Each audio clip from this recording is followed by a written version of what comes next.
Moonfall is a sci-fi disaster film directed and co-written by Roland Emmerich.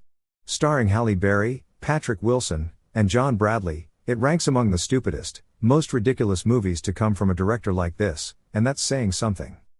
After a mysterious force knocks the moon out of orbit, conspiracy theorist Houseman discovers that it is due to collide with the Earth in a matter of weeks. The news soon gets through to former astronaut turned NASA executive Jo Fowler, who comes up with a plan to save all of humanity from impending disaster. With time quickly running out, Fowler teams up with Houseman and her old astronaut colleague Brian Harper on a mission into outer space to prevent the moon from wiping out everyone and everything they love. Aside from perhaps the first Independence Day and The Patriot, I've never been a fan of Roland Emmerich's work.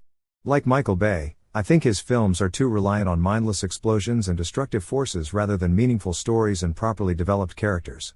However, it seems there are a select few people out there who actually enjoy these types of movies as they provide simple popcorn entertainment that doesn't require too much thought process.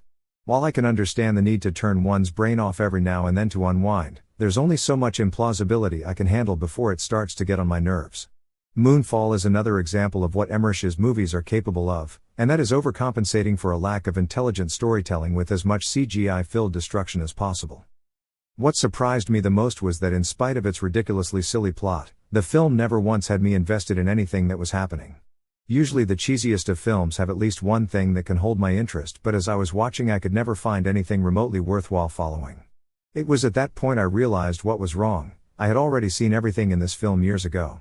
The complete lack of imagination in the film's screenplay had it ripping off other Roland Emmerich films like The Day After Tomorrow with abnormal weather plowing through cities and 2012 with huge tsunamis tossing cargo ships into buildings. Even with my disbelief suspended to the maximum, I still couldn't get past how shamelessly derivative and lazy the film was in rehashing every disaster movie cliché we've seen in the past 30 years.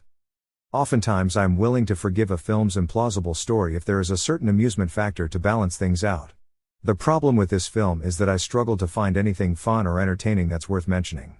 Frequently I found myself rolling my eyes at how just many plot holes, inconsistencies, and convenient coincidences there were riddled throughout the film.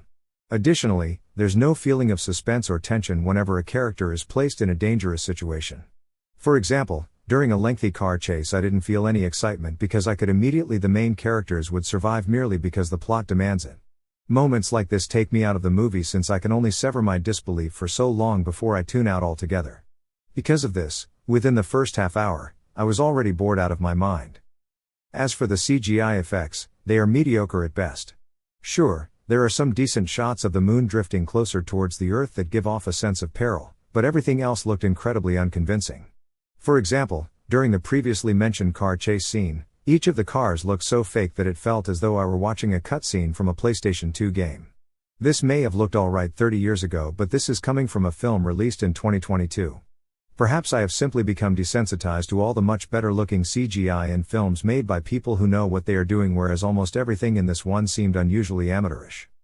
Very few people remember the cast members in a Roland Emmerich film, and there's a good reason for that. They are written so one-dimensionally that they never have a chance to leave an impression on the viewer. Halle Berry always seemed so distant from her character.